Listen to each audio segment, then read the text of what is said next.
Welcome to Unapologetically Sensitive, where you can learn, relate, laugh, and maybe even live a bolder, brighter life. I'm your host, Patricia Young. This is a weekly podcast where we explore the strengths we have because of our sensitivity and some of the challenges it poses as well. The information in this podcast is not a substitute for help from a licensed mental health professional. Hey there. To the creatives, healers, sensitives, and deep thinkers, how the heck are y'all doing? I really do not have an awful lot to say. There's a chance that you will be hearing this after Tuesday when the regularly scheduled episodes go out, because I've waited until the last minute and my amazing editor has had jury duty and has needed more time to edit episodes. And I just haven't been recording. The good news is things are going really well and there's not a lot of stuff to talk about. I think this episode is mostly going to be about change and just adapting to change and how it can be difficult. And we don't have to get used to change, but I think that there are things that we can do around change that may make it a little bit easier. And part of that is just knowing that change can be hard and acknowledging it. A lot of what's been going on is changes with my son and his wife who live with us, that my son was supposed to report to one ship and then he got changed to another ship, a different duty assignment. He was supposed to go out for 2 weeks. He left that morning and we got a call that he wasn't going to be going out for 2 weeks. So that meant that he'd be coming home every night and his wife was going to go back to where she lives while he was gone. So that was a change for me, that I get prepared for what it's going to be like when they're both gone, the cat's gone, what things change, and then finding out that he was going to be home. And these changes aren't good or bad, they're neutral, but the change is difficult. And then it turned out that he was going to be going away. So then he and his wife and the cat were gone for 2 weeks. And then my husband left for his annual, he goes a couple times a year, but for Laughlin. And he left on a Thursday. Then on Friday night, my other son and his girlfriend came down for the weekend. And then on Saturday, my son and his wife returned home with the cat. And it was lovely. One of the things that I want to tell you that's really interesting is this adjustment from being alone and have nobody here and feeling like people are going to be in my space. For me, I find that I tend to anticipate the worst and do not think about what the positive benefits are. And there's a place in my brain that can get really grumbly. And living with anybody, being in a relationship with anybody, having a working relationship, I mean, whether it's how we eat, how we exercise, there are always things that we enjoy and things that are a little bit harder. And it doesn't have to be that it's good or bad, but I find that in the absence of people, I find myself getting more grumbly about the relationship when they are not present. And the good news is that I have this awareness, and so I just have to acknowledge those things without making them disappear and knowing that this is something that goes on for me. And I have to say that since my son and his wife, well, actually having all of the kids here was just really wonderful. It was great. Daniel and his girlfriend came to Aquafit with me. We spent the day together. We took the dogs to dog park. We went down to Ocean Beach. We had lunch down there. It was just delightful. And I'm really enjoying my daughter-in-law. Soup Jean calls her daughter-in-law daughter-in-love. And I like that. So I may start saying my daughter-in-love has been here. We're kind of doing the same thing around food and nutrition. And so we've been having some really good conversations and supporting each other. And it just feels really lovely. And Josh and his wife have been helping me walk the dogs because we've got 3 dogs and we walk twice a day and it's a lot. So we've either been going to dog park or walking the dogs. And it's just been really nice to have the support. And I've had a couple days of real fatigue and knowing that it's okay if I don't walk the dogs. Can I let them play out in the front yard, knowing that they'll be okay? And I think it's so easy sometimes to get into that rigidity of this is what they need and they have to have it, and being able to find other ways to get their needs met. And I think especially as an autistic, my thinking can be very binary. They have to have this or nothing is good enough. And really practicing being in that middle ground where there's more flexibility, I think can be so much more beneficial and so much more important. I think it's really important to stay open. And when we can start recognizing what these patterns are, we can't always change them, but we can make notation that even if I'm feeling grumbly, and then it's been just lovely having her home, and we went out and did some stuff yesterday. We're going to go out today and do some stuff. And she wanted to come to Aquafit with me this morning. I was really tired and I just needed to rest. And that's another thing, listening to my body. I did paddle on Sunday, which was amazing. I was very tired. I had 2 really high workouts and my energy has just been lower. And so listening to my body and not going to Aquafit today and knowing that that's okay. It's not a failure. It's good when we listen to our body, but I think we can be so invested and dependent on our routines for comfort and regulating our nervous system that we can go back into that binary of, oh my gosh, I'm not going and it'll be fine. I will go when I have more energy, and learning to listen to my body is really, really important. So that's one of the things. Y'all, I have to say I'm really I'm really struggling right now. I guess another thing I can talk about is I had talked about the digital frame that my son and daughter-in-law gave me for Christmas. And I'm really enjoying it. And then the kids took their honeymoon cruise to the Bahamas. And then they came back and loaded up a bunch of pictures from their trip, which is fine. And I love it. And for that 2 weeks when they were gone, what I was really enjoying from that frame was the things that are meaningful to me that help me feel connected. And so I thought, why don't I just create a second album on the frame? And so I did that and had that up for the 2 weeks. And then when they came back, I switched back to the other. We can have a couple of different albums. And that's just another way of meeting my needs and making something work for me. And it's not that I don't want to see pictures of them. I just want the majority of the pictures to be things that are meaningful to me, that give me joy and connection. And so that was one of the ways that I was able to do it. I can't remember if I talked about, we went away overnight with the couple that we are going to be taking a trip to Alaska with in May. And again, it was just really lovely and so easy. And I'm really appreciating and enjoying having this other couple that we spend time with. And you really get to see how compatible you are when you travel and schedules. And it just was as easy could be. And I brought my equipment. It was a Saturday, and normally I go to Aquafit. And so I have a foam belt like a flotation belt, and I have some foam water weights. And I just brought them, and I had my shocks for listening to music, and I did my own little routine in the pool. There were some other kids in the pool. I just got focused on what I needed to do and had a really good workout, and it felt lovely. And I just feel like I'm back in this space where I'm feeling more connected to people and to activities, having much less time to ruminate and to be worrying about things, and just feeling more of a sense of balance. That's not to say that things are entirely perfect, but just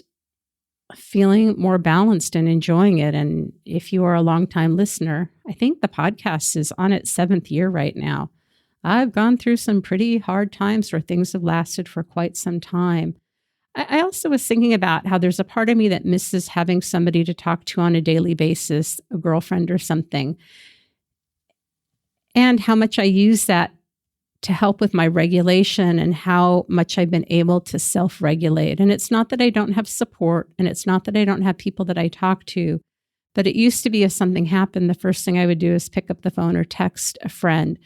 And part of that was a lovely connection. But I think for me, and I don't know really with the OCD where this goes, but that also came, I think, with some pretty heavy expectations.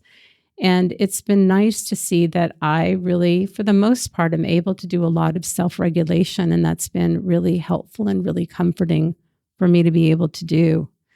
And just trusting that over time that will change. Meaning that I will find ways to connect with people, still continue to self-regulate. Yeah. I did have I thought it was sort of a funny thing that happened the other day. You're an older female that knows about the cough and the sneeze, you will relate to this. I was walking the dogs one day by myself, and there was a woman in front of me that had a stroller. And so I wanted to pass her up. And so I passed her on the left. But where the grass and the cement meet, my foot kind of was on both and my ankle sort of twisted. So I started to fall. I caught myself and stood up. But as a result of that, the surprise of having to, I guess, support my body or my body falling, I had a little leaky there of urine. And the woman was like, "Are you okay?" And I was fine. I walked ahead. But as I'm walking out, I had shorts on and sandals.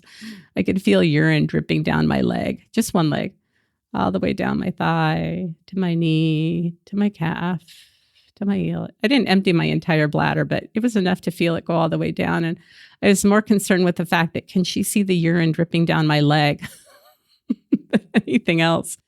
And Josh and Samantha and Steve were home. And so when I got home, I shared that with them and cleaned myself up. And I'm just getting so appreciative that I can just laugh at the things that happened and my body and not have shame or embarrassment about it. Because sometimes those are things that just happen. The other two things that I can think of to try and fill up a little space here is I have a neighbor next door who has lived there for a while. We have a very challenging relationship. Initially, we talked and things were fine. And over the years, things have gotten really bad. And he got a new dog and he comes in his side door, which is not parallel, but right across from our back door and our back patio. And that's the primary door that he uses. And because he has this new dog and I'm that, can I pet that dog? I wanted to see his dog. So I went up to the gate or the fence that divides, it's not a gate, it's a fence that divides our property and where his door is, and was, saying, "Hey there, hey," wanting to talk to the dog. And he came out and he yelled at me and said, he did say please, but he's like, "Please get away from my door. Don't ever talk to me again. Don't ever come near me again." He was very, very, very angry. He told me to just leave him alone. And I'm like, okay, fine, whatever. And I think what was surprising is, I just wanted to see the dog. I wasn't trying to bother him. I wasn't trying to be nosy. I just wanted to see the dog because I knew he'd gotten a dog, but he made it very clear. And when Samantha was gone and we had the cat, she lets the cat out in the backyard. So for an hour to 3 hours a day, I would take a little chair and go sit out on the back patio so that Walter, the cat, could wander around the backyard and I could supervise him. And I could hear the neighbor coming and going and doing things on his back patio, but because of the extreme animosity, it's just not worth messing with. If you've listened for a long time, we've had lots of run-ins with this neighbor and it's just easier to just leave him alone. But it was so uncomfortable that if you're sitting somewhere and you hear a noise or somebody's coming in reflexively, you just want to look and see where the sound is coming from, and knowing that could create more problems, it could create more drama. And it just was incredibly awkward to be sitting there hearing activity and not knowing what was going on and choosing to just ignore him. It was just weird. It was just weird.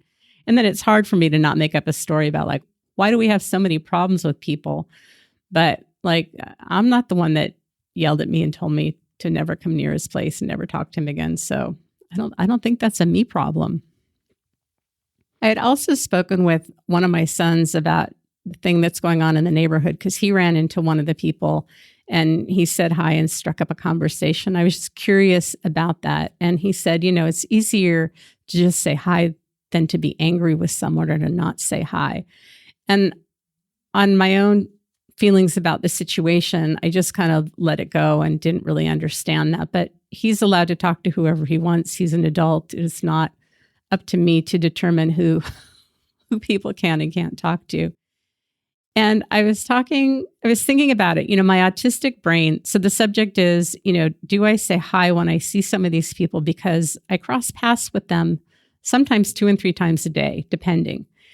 And because my rejection sensitivity has been so high, I don't want to feel rejected. And so I just don't say anything. And in my autistic brain, we only say hi and talk to people we're friends with. And if we're not friends with them, there's no reason to say hi, kind of that binary thinking of either you're friends or you're not friends.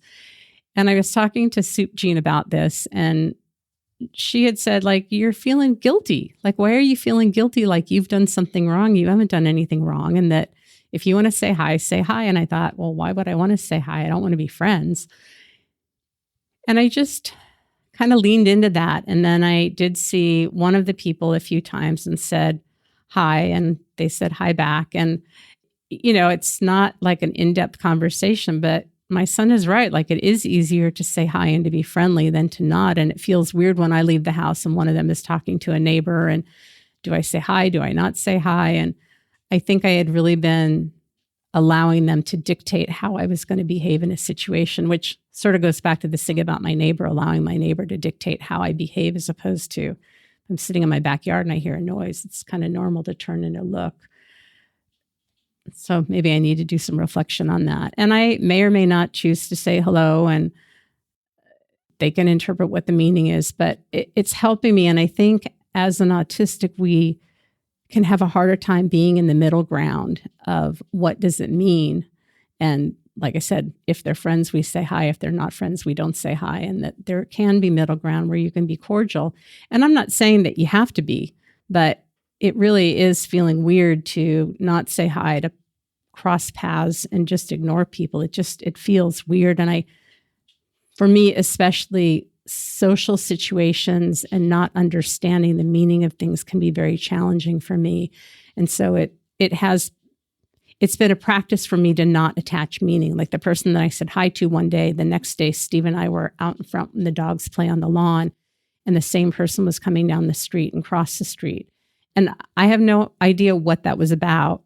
And again, it's not up to me to attach meaning. So this is part of how we practice being in that gray area, that unknown area, not attaching meaning and allowing people to do whatever they want to do, but trying to decide for us, what is it that we need to do that's going to feel right for us? And that may change from day to day. And that's also an okay thing. This is a very short episode, but y'all, I think that this really is all that I have for today. And this is just a practice of showing up and doing what we can when we can, and allowing ourselves to have flexibility and allow things to just be exactly as they are. So I think that's all I have for today. I hope you are doing well. Remember, sensitivity is nothing to apologize for. It's how your brain is wired. You have a right to say hi to people, to not say hi to people, to figure out what works for you. You are not for everyone. Everyone is not for you. I just realized I forgot to tell you about how to work with me. And that has to be okay too. If you're interested in working with me, or if you have any feedback, you can reach me at unapologeticallysensitive@gmail.com for an email. If you're interested in working with me, there's a form on my website at unapologeticallysensitive.com. I love working with neurodivergent folks, autistic, ADHD. I'm great at working on boundaries and parenting and communication, relationships. There's probably more there. Those are just the things that I can think about. I have another podcast called Unapologetically ADHD. There are a handful of episodes there. We're not recording as frequently as I had anticipated, but that's the best that we can do. I think that's going to be good enough for today. Have a blessed day.